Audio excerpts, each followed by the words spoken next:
Package එකක් ඇවිල්ලා තියෙනවා contact lenses by Parola කියන page එකෙන්. අපි බලමු මේක ඕපන් කරලා මේකේ මොනවද තියෙන්නේ කියලා.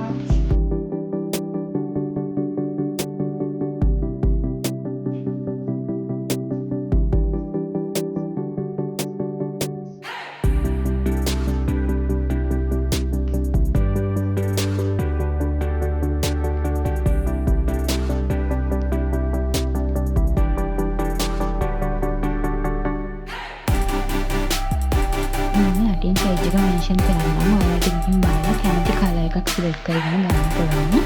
මේ තියෙන්නේ sterling grey colour එක. මේ තියෙන්නේ honey brown colour එක. එක lenses එකෙන් ගන්නවා. එක lenses එකක් ගත්තාම මේ සේවම free hand වෙනවා. ඒකත් ඔයාලට කියන්නේ මේකේ lenses එකක් ගත්තාම දෙකක් free hand වෙනවා. solution bottle එකක් free hand වෙනවා. ඒ වගේම මෙන්න මේ tool kit එක මේ lenses දෙක S2කට දාන tool kit එක මේකත් free hand